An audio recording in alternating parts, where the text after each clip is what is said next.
It's race week, and we finally can get to a race preview. Suzuka, one of Tim Hauraney's favorite tracks. Tim, well, let's talk about this thing. I mean, listen, this is one of the tracks that I think you look forward to the most on the calendar. You got to tell us why.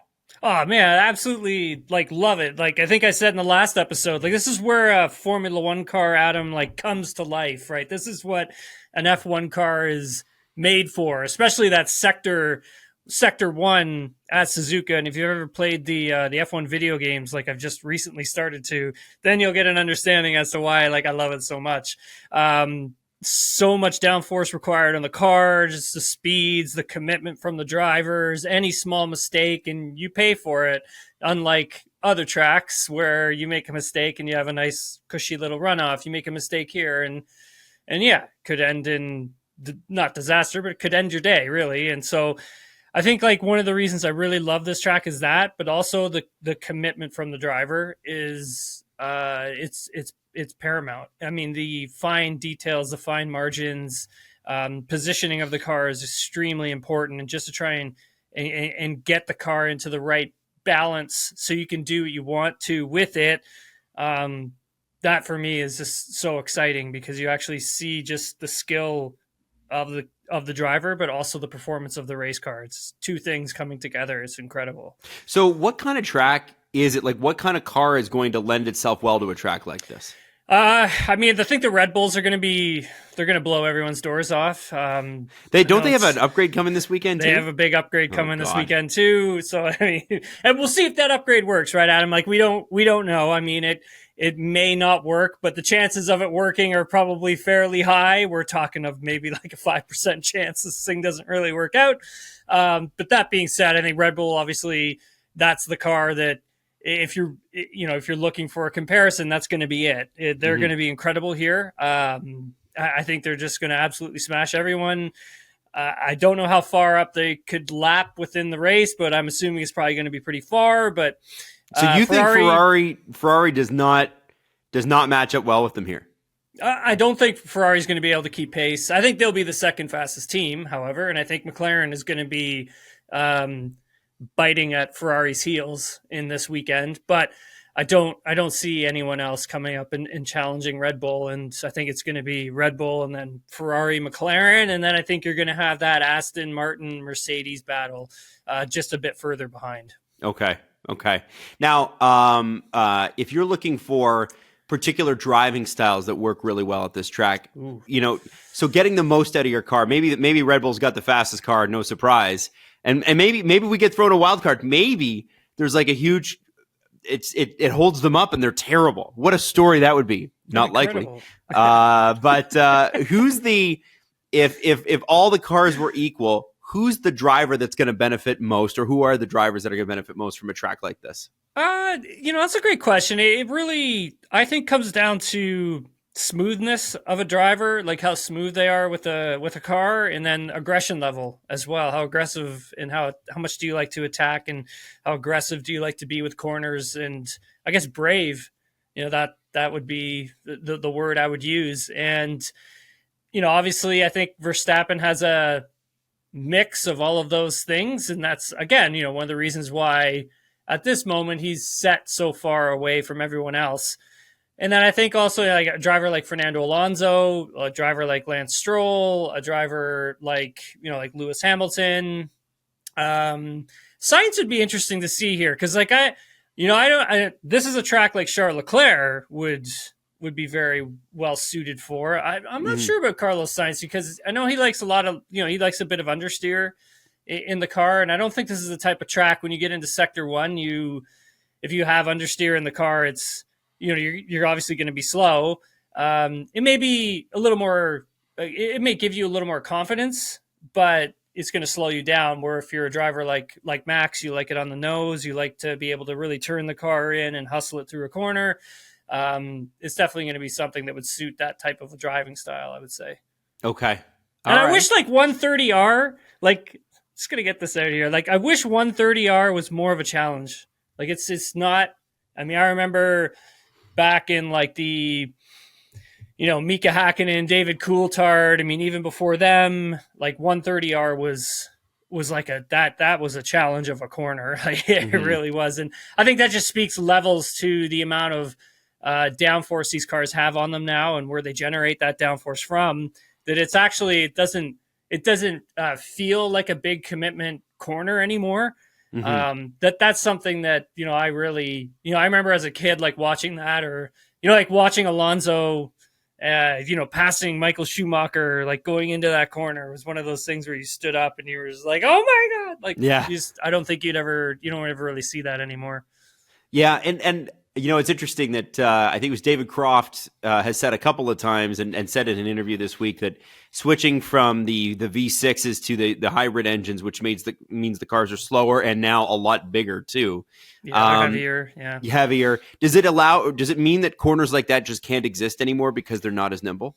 Like, I think with 130R, like a long time ago, that used to be a corner where, is it flat? Like, are you flat out through that? Like, and that's where the driver would have to question whether or not the car would be able to handle a corner like that. Like, you as a driver have to make a decision of like, am I lifting a little bit before the turn in? Because I don't know if the car is going to be able to like handle this, and we're going to end up in the wall and then maybe the field somewhere. Like, you have to, as a driver, have that confidence to be like, okay, no, I'm going to try and do this flat out. Sometimes you have drivers taking their left foot off of the clutch or the brake back in the day, and taking that left foot and holding the right foot down, Mm-hmm. just so you could like fully commit to it, because your natural instinct would be to start lifting the throttle off. That's just a natural instinct, because you're scared, right? You just don't know if you're going to survive this. And so, those types of, there are a couple of those corners, I think, on the calendar, maybe not to that severity, but I would say like 130R is not one of those anymore. It's kind of like, this is flat out. We're going from the straightaway straight through this little kink here and down into this final section of racetrack. And it's like, I wish like we still had that type of a corner there, because it's just not like that anymore, because these cars have so much downforce on them. It's not an issue anymore, right? They don't have to have that sensation. You don't get that feeling of like, oh, I don't know if the car is going to be able to do this. Now it's like, yeah, this car is going to be able to do this. We're good. Like, now going into this weekend, what's been interesting is we're finally getting some long-term feedback from the Australian Grand Prix, right? Like, guys come in, they do their media day on Wednesday. Yeah. And that's why we like to do the show on Thursday, because you get a lot of the response of, hey, now that you've had a few days or a few weeks to think about it, what did you think about this in the last race? And one of the names that came up today, and he's trending because of it, is Fernando Alonso. Obviously, he was penalized for a brake check on George Russell that has been debated. And George had a pretty nasty crash. But Fernando was far enough ahead of them where, even I look at that as a layman and kind of go, boy, that seems like a bit of a stretch to me. What did he have to say about it, Tim, this morning when he was talking about it? I said, like, first off, to clarify, I mean, like, so the FIA penalized him for potentially dangerous driving, erratic driving. And, we talked about this on the show following the Australian Grand Prix, and I even said, like, that's not a brake check. Like, what Fernando did there is not a brake check. Like, I know what a brake check is, and that's definitely not a brake check. Trust me. And I think, like, for Fernando, like, I think he felt that, one, there's probably never going to be another driver who gets a penalty that's like that. And two, I think in my opinion, it was harsh, right? Like, I don't agree with having a 20-second penalty for that. And I think there are quite a few drivers who agree with that statement as well. Like, there were a number of F1 drivers who came out today and said, like, she shouldn't have gotten a penalty for that. But there are some who feel that, I mean, he should have. And so there is a bit of a gray area there. But I think, like, one of the things, Fernando in that instance is trying to do is he's trying to set himself up so he doesn't get passed going into the next corner off of that straightaway, where George may have been able to get him. It's kind of hard to say whether or not George would have been able to get him. But I when I look at it, and I've watched the replay of it a couple times, especially from George's perspective. Like there's quite a bit of room there, right? Like Yeah. like for George, you have to take into consideration like there's dirty air for sure. You have a car that's like slowing up just a bit in front of you. But then you got to take a look at from the standpoint there's a lot of lift and coast right now. So when a driver is coming into a braking area during a racing, they're having to lift before they start to brake. So lift off the gas before you get over to the brake pedal because you're trying to save some fuel. Mm-hmm. And some people may think that like, oh well, that's not, you're not really saving much, but over a Grand Prix distance, lifting and coasting into a corner, you're actually saving quite a bit of fuel. It could end up potentially being 2 extra laps of fuel that's going to allow you to attack somebody or allow you to just finish the race. And so you got to take that in consideration because like that's something similar to what Fernando was actually doing. He did actually lift. He brushed the brake a tiny bit. Yep. And then back to the gas just a bit, but then lifted a tiny bit again and then back into it. And so for George, I think he closed up a couple 100 meters off of that. And I think, obviously catching the dirty air and then going into the wall. I think the question is would Fernando have gotten a penalty if George hadn't have crashed? Right. And so I don't know. What do you think, Adam? Like when you look at that, do you think that he should have gotten a penalty? As I said, as a layman, I don't see how what Fernando did affected George. Like I think, and listen, I know Fernando and George get along really well. Like they get along like a house on fire. Those two guys. I wouldn't be surprised if there was some sort of alternate reality where Fernando ends up at Mercedes with George. I know he wants to stay with Aston Martin and he's happy with things and that sort of thing. But I think they seem to have a very good mutual respect for each other. I don't know, Tim. I think sometimes, and this is human nature, I see this in other sports as well, you're penalizing based on the result rather than the action. And I think that they can't reverse this call because the FIA president was already under investigation for reversing another Fernando Alonso call last year, I believe. And so to me, this is a prime example of we made the call. It's a wrong call, but politically, because we're already we're under investigation for quote unquote being too lenient with this driver, we can't now come back and say, oh yeah, maybe it's a 10-second or maybe it's not a penalty at all. It doesn't. If that is going to be a penalty in Formula One, there's going to be a lot of penalties. Yeah. Right? That's what it is. So yeah. I'm struggling with it too. That's why I want to ask you about it because as a layman, I don't understand it.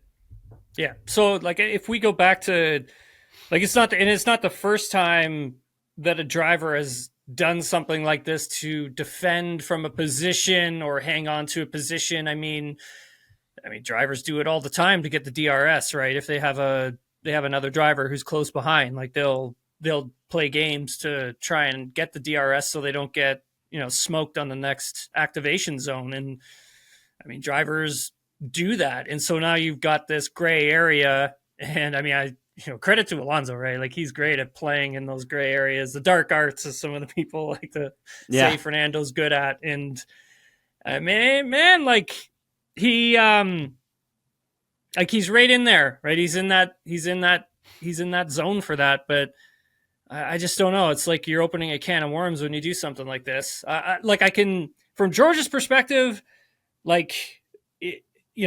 having the crash. I mean, I think, Lando Norris said like maybe a little more heads up driving. I'm paraphrasing here, but a little more heads up driving from George. And, does that crash happen? Like, is he able to save it, keep it on the road? You're probably going to lose some time.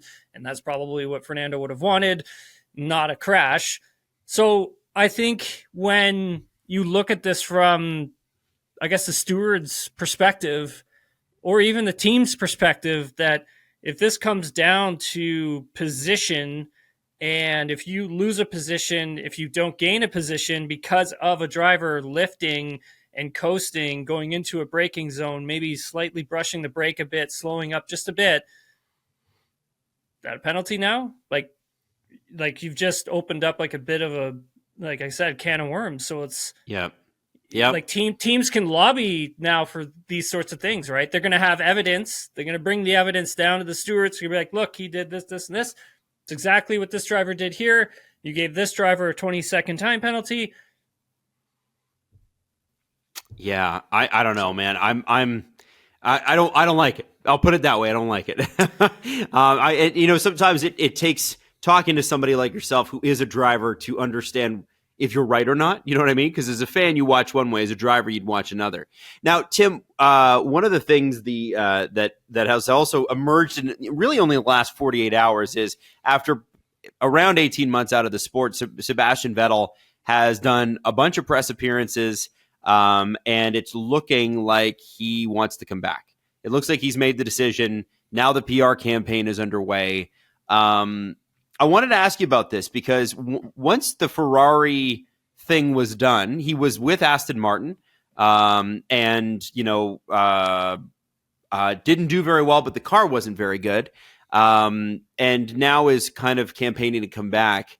How likely do you think it is that Sebastian Vettel gets a seat next year? I just I'm gonna go back for a second. I don't agree with when people have said in the past that Seb wasn't good when he was at Aston Martin. I do have an issue with that because was he good? He was. You can't sit here and tell me that he wasn't giving it everything that he actually had. It just wasn't a great car. Right? The car wasn't that great. I mean, you have to remember the iteration of a car that they actually went through the last time that Seb was in the car. It went from being one thing to a totally different thing halfway through the season. And so I take issue with that for sure. Seb was driving extremely well when he was with Aston Martin. Now, car wasn't very good. Was he starting to get burnt out from the travel? Was he starting to want to spend more time with his family? Yeah, those things are accurate. They add up. But in the performance side, no. When that guy was in the car, he was delivering the goods and everything and gave it everything he had. Now, he's out doing the PR campaign right now because I believe he's got an energy drink that he's trying to promote out there, right? Mm-hmm. He has been doing testing with Porsche and their hypercar. I have a feeling he's probably going to try and take on the 24 Hours of Le Mans, and that would be incredible if he can add that to his resume and maybe even potentially get a win because Porsche is pretty awesome when it comes to Le Mans. So that would be cool to see. But Seb getting back into F1, I don't know, Adam, if I see it. I really... You don't know if you see it. That's interesting. I mean, he's got an enormous support system in terms of fans. Fans love him. Sure. You can tell that sponsors would be back on board with it. So there's that. Why do you think that there might be hesitation from the teams to take a guy like that on?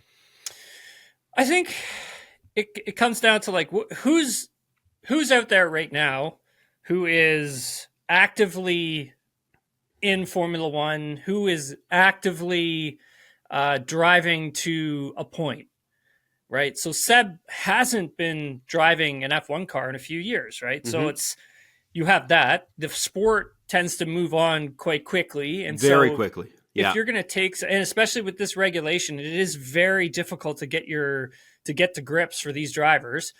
You have to understand that Seb would have to come back in, relearn some stuff. It may take some time to get him up to speed as a racing team, and seeing how competitive the field is and seeing how much these cars change throughout the season. Do you think that is a risk worth taking? Now, granted, he is a 4-time Formula One world champion. He's an extremely talented driver, still is. If you were to sit there and say, do I want to take Carlos Sainz or do I want to have Sebastian Vettel? You're going to take Carlos. 100%. Now, but Tim, and part of it he said too in the interviews was that, it has to be a competitive car. He wants to be, of course he does. Of course he wants a competitive car. Are you gonna be like, oh man, I don't want to play for the competitive team. I'd rather be at the back, right? Yeah, exactly. Put me in that Alpine. Let's go. Yeah, right. But no, he is talking to Toto Wolff. That is true. He is having conversations with Toto.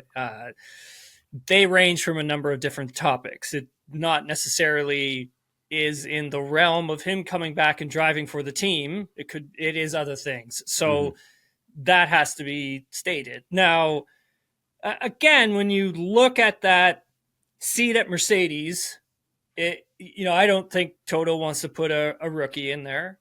I think he wants to put someone who has experience in there, current experience. And I still feel that driver's Carlos Sainz. That's all there's to it, man. Like, I really... And Seb's saying, like, if he's going to come back, he wants to be in a competitive ride. But, like, outside of that top 5 that we have, I mean, those drivers aren't really going anywhere except for maybe swapping teams. Like, right, yeah. Stroll's locked. Alonso seemingly is locked. Red Bull, it's strangely enough, seems to have the most flux in their driver lineup. I don't see Vettel going back there. Again, right? Like, why would you want to go back and be a number 2 or, you know what Max. I mean? Like, it's to Max and then for Mercedes makes sense. There's also the German connection with Audi, but does Seb want to go to the back of the field? Because really, the Sauber team right now can talk about being competitive in a few years all they want. The reality is they're a few years away. Seb's 35, 36, my age. Old. So old.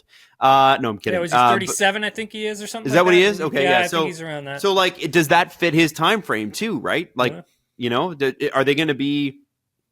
One thing I did wonder about, though, is Williams. And the reason I wondered about Williams is if they're able to hold Albon and Logan Sargeant, again, sophomore driver, you need, like you said it in the last episode, you need 3 years, like you do, to get in. But if Logan Sargeant, if they decide by the end of the season they're not thrilled with him or they want to move on from him, does Sebastian Vettel make sense in that context? Because you can sell him a little bit on the team getting better, the resurgence. It's a classic brand. They've got money behind them. They have a lot of, like, listen, they don't have they're not going to have a third chassis till Miami. That's not great. Not a great selling point. But they have seen significant steps forward in the last few years. They have. That's definitely true. I think one of the things that Seb has said is, what does his family think? Like, are they cool with him going back out on the road for 9 months of the year and not really being at home with the family and stuff? That is something that he does need to run by his family. That's important to him. And I think, like, part of that conversation, I think probably has to be like, hey, if I'm going to give up, 9-10 months, like, it has to be in a competitive ride where I'm legitimately fighting for podiums, race wins, maybe a championship. And it's like, when you look at Williams, and no offense to Williams, right? Like, that's not going to happen in the near future. No, that's 3 to 5 years max. Exactly. It's going to be a while. And so I think you made a great point with, like, Sauber and Audi. But again, it's like you had said, like, it's a longer term project, right? You're not going to yield big time results from that in the next 2 years. Sorry, but you're not, right? Like, maybe 2026 if they hit the engine regs out of the park, but then you've got the car regs as well. And those two things need to align. That's difficult to do. Yeah, you're rolling the dice with that. So I don't know, Adam, would you like to see him back in Formula One? I think for the fans, it would be great. Sebastian Vettel, for me, I want to see more young stars emerge, if I'm being honest. Like, I love the love-in that he and Lewis Hamilton have. Yeah.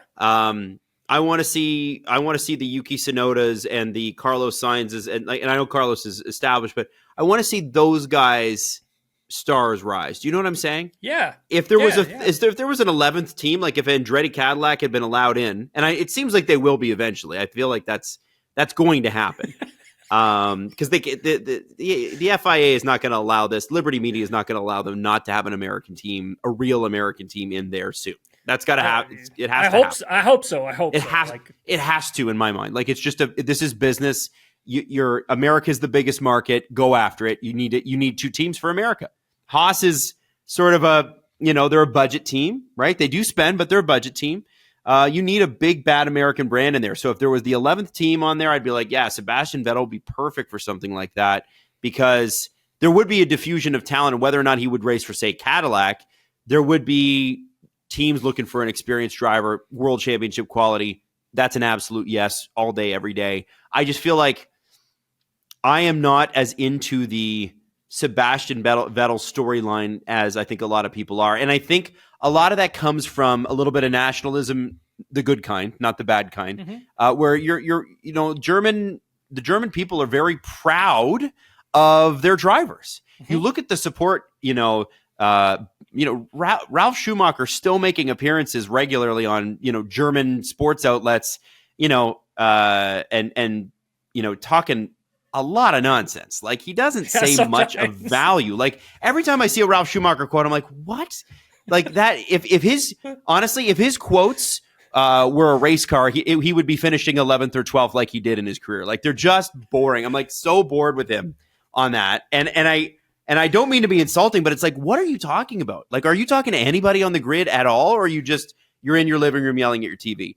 And so, like, you see the Mick Schumacher stuff. Everybody's so behind Mick. He's so great. And he was okay. He was okay. I don't think Mick Schumacher is a Formula One driver. And his name is in there because he's a Schumacher. And fine, that's the way it is. I think that whenever you have, and you see this with British drivers too, you see this with some Spanish drivers, but I find the Brits and the Germans very much like, well, they're British or they're German, so they're great. It's like, well, not necessarily. No, and it's not that Sebastian's not great. He's a freaking 4-time world champion. I just feel like, I don't know. I think the world's moved on, and I would be, I wish him nothing but the best because he seems like an awesome guy. Like, really seems like the best. If he comes back and it's a great comeback story, that's awesome. I don't know. I love the young star talent in this sport. The Leclercs, the Norrises, the Piastris, the Tsunodas, and I'm putting Yuki Tsunoda in there because he's been spectacular for the first 3 races.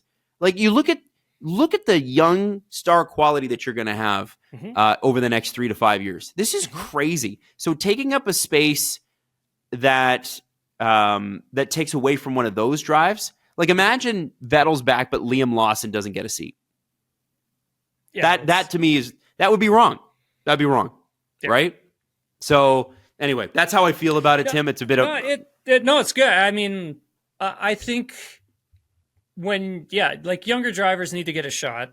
It doesn't matter, like, if you've worked your ass off to get there, if you've put the effort in and you've gotten the results, and you have everything it takes to qualify you to be an F1 driver, and when you get on the grid or you get your chance to be on the grid and you've put in a performance, you should have a seat somewhere. Like Ollie Berman, like, I would hate to see him not be on the grid next year. Like, what are we doing here?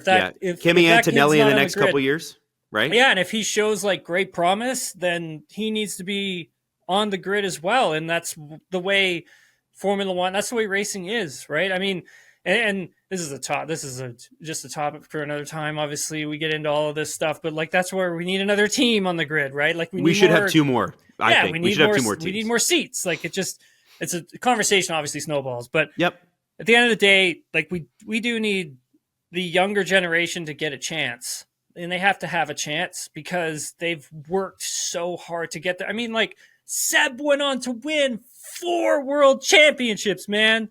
4 of them. He's in the record books. He's one of the most, winningest drivers in the championships ever. Like, he's up there, man. So it's like, I don't want to say this driver has sort of had their time or whatever, but I think the younger talent needs to get a chance as well. Yeah. Right. And now we're in that zone, Adam, where, like, this is where we have a lot of really great young talent, and it needs to get shown. And it needs to be marketed. It does. 100%. It does. And like, look, and if Seb can get a ride to race at a top team in the hypercar division in the 24 Hours of Le Mans and WEC, and like, that is like, again, you're adding like another thing to your resume, right? Like, that's a huge accomplishment to have on there as a racing driver, and he's getting that opportunity, which would be enormous. If he goes on to win, let's say if he signs up, he's going to do the 24 Hours of Le Mans, he wins. That's a crown jewel event. Yep. I'd be much more interested in that. I'm with you on that, I would Tim. love, that would be awesome. I would tune in. Like I watch some 24 Hours of Le Mans, but I would tune in to watch that, man. So, Tim, very quickly in the last 5 minutes, I want to talk a couple of things here. Chassis, number one, and then two, your predictions. Number one, chassis. First one, Logan Sargeant is going to be racing the repaired chassis that Alex Albon wrecked in Australia. And so Logan Sargeant's not going to get his car back. He's going to get the repaired car. What does that mean? Oh, it could mean so many different things, and we won't know until, Logan actually gets to go out and jump in the car. But essentially, Adam, like we had discussed, Williams sent that broken chassis back to Williams headquarters. It arrived like a couple Mondays ago, like 2 a.m. following the Australian Grand Prix, and they patched it up, put it back together. Now, essentially, that is Alex Albon's car. And Alex swapped everything over to use Logan's car. Mm-hmm. And now Alex is keeping Logan's car, and Logan's getting Alex's damaged chassis that's supposedly had been really well prepared, and it's put back together. Mm-hmm. And one of the reasons why they didn't swap the cars back is because of how much work it would have taken the team to swap everything back around. Okay. Now, there's so many things that go into that, Adam. Like, I mean, let's say that tub, the chassis, it maybe has a tiny bit of flex in it, and maybe Logan's not going to feel that, and it just puts the car in a tiny bit of a different window, and he starts to struggle a tiny bit, and then we get to this point where we're like, well, we don't have any chassis to swap over to something new, so here we are. And it's like, how is this going to affect Logan? Because we have to remember, this is a driver in his second year in Formula One. That's a tough spot to be in. Mm-hmm. Yeah, for a young driver. Yeah.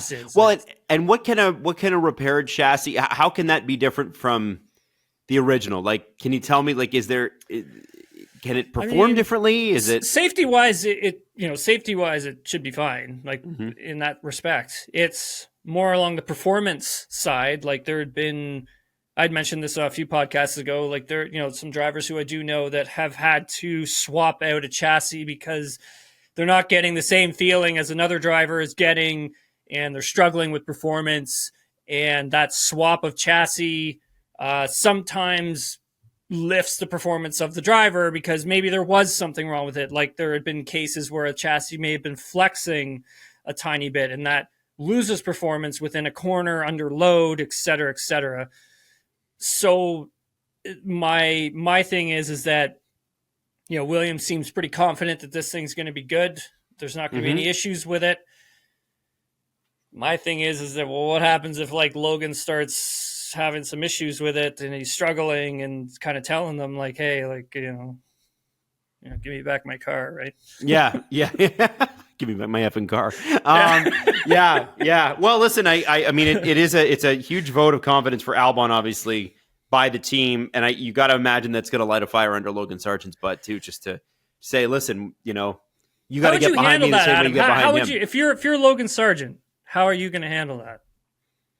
Well, I'm not going to be thrilled. I'm going to be pissed. I would race my balls off, if I'm going to be honest. Like, I would just go crazy. And I think that I would want to prove that I'm worth the same backing you give Albon, right? I'd be mad at the team, but I'd be mad in a competitive way, not mad in a destructive way. No. And really, what is James Vowles supposed to do, right? He's got one driver that performed last year and one driver that was learning the ropes and really didn't. So, you got to throw your best behind your best driver. As soon as Logan decides to or can become the best driver, or at least on par with Albon, then I think it'll be a different story. And also, this is all probably moot in Miami. That Miami's not for a bit, right? There's a few more races before that, but once Miami rolls around and there's a third chassis, I bet they swap the new chassis in for Logan's repaired one, and he gets his car back. Yeah, no, that's a good point, actually. Yeah, they could possibly do that. Yep. It all comes back to James has got to. You cannot ever go into a season, and apparently they're not the only ones on the paddock with only two. I think Sauber might be one of them. And that's not good. You need to. Haas might be another. There are teams there that do not have 3 guys. It's Formula One. There is no excuse for that. No excuse. So this is what kills me, Tim. And I don't want to digress too much because I know we got limited time here, but they won't let Andretti Cadillac in, but they have teams on the grid. Like, they're worried about Andretti Cadillac's performance, but they had teams on the grid that can't show up with 3 cars. Like, what are we talking about here, guys? Yeah, what are we talking about? I don't know how you go racing and not have a backup. I don't either. Don't like professional car racing and not have a backup. Now, I don't know what's causing that. I mean, is it the amount of development time that you're spending bringing new parts to the car, and that getting in the way of developing a brand new chassis? And as for the teams, like, we don't know who those teams are. I mean, I saw the tweet that, was put out, but it doesn't reference teams, right? It doesn't say like XYZ says this, right? So we can only assume. I don't know how you do it, man. I really don't. Yeah, I don't either. That. I don't either. It'll be something to watch. And lastly, on the chassis issue, Daniel Ricciardo said to the race that, one of the things that they've raised, or he's raised with Racing Bulls, is that maybe they give him a new chassis before they decide that he's, in his words, shit. He's like, okay, don't just tell me I'm shit. Let's try that first, and then we'll find out. and you know what? I mean, I think it's so funny that we're talking about one team that can't produce a new chassis in time and another that could replace one and build another one for Daniel Ricciardo. It does, the gap between him and Yuki does seem really freaking odd, though. It really does. Yes. Like, it's, and I just have such a hard time believing that that Daniel's done. I just don't. And the reason is that when he raced in the Red Bull car last year, he was phenomenal. Yep. In testing. Yep. Yeah. I think, like, Adam, it's all about what the driver gets the feel of, right? And it's kind of similar with what we were talking about with Logan, and hey, what happens if he starts struggling? I mean, replacing a chassis, replacing a tub for a driver is not an easy thing for a team to do. But if the driver's telling them like look, like, I know I'm not doing a bad job here, I know I'm doing a good job here, there is something wrong with the car. Mm-hmm. If the driver is persistent in saying that, the team has to switch out the tub. You can't just disregard a driver's feelings, what they're saying. I mean, they're the ones, their asses are in the seat, man. Mm-hmm. Not the engineers, not the mechanics, not the team principal, not the owners. It's the driver's ass in the seat. They're the ones that can feel more than anything else. So if Daniel is saying and asking for that, I'm pretty sure the team will accommodate and swap out a chassis if they see fit to do so. And if that's something that Ricciardo really wants to do, then they will go ahead and do that. Because at the end of the day, it benefits everybody. If it works, it benefits Daniel, it benefits the team, it benefits you getting points, it benefits you getting up the constructors. There's just so many good things that come with it. So just do it. Just do it, especially if you're them. They got the money. They got the time. I mean, it's a ton of work for the crew, right? Yeah. I shouldn't disregard that. I mean, it is a lot of work to swap out a chassis and stuff. But if it brings performance, then you have to do no it. one said Formula One was going to be easy. No. Sorry. Oh, is it a lot of work? Well, I'm sorry, but you're in Formula One. That's sort of what it is. It's a lot of work. Well, listen, Tim, really excited for the race this weekend. Excited to be talking post-race content with you in a few days here. So enjoy it. And are you going to be staying up, or are you going to watch it in the morning? I'll be staying up, man. I'm on Japan time starting today. Let's go. All right. Yeah, it's you know how you get the bags under the eyes and coffee. It's a good look. Helpful. It's a good look. Yeah. I just want to congratulate you, Adam, on a job well done with the live stream that you did with the Nashville Predators. Oh, and the God. Boston Bruins. Couldn't have been. They say F1's boring. That couldn't have been a more boring game. It couldn't have been worse. I tuned into some of it, and man, I was like, I don't know how you're pulling this off. It was 2.5 hours of just you straight talking down the barrel, and that was it. I was impressed, thoroughly impressed. Well, thank you, Tim. There's going to be more of that coming up throughout the playoffs. We haven't announced which team yet, but you probably can guess. There's going to be some late nights. We'll put it that way. Yeah, well, if you're a big hockey fan, go over to STPN's YouTube channel, click on the live section, and you'll find Adam's first ever NHL game live stream that he did. Very impressive with a game that was absolutely crap. And yeah, just Adam talking for like 2.5 hours. It was entertaining, man. It was really good. I was super impressed. Tim, we're gonna do an F1 stream one of these days. I'm telling you, that'd be awesome. Yeah, I'd do it for sure. That'd be fun. All right, buddy. Take care of yourself. Let's have a great race this weekend. 100%.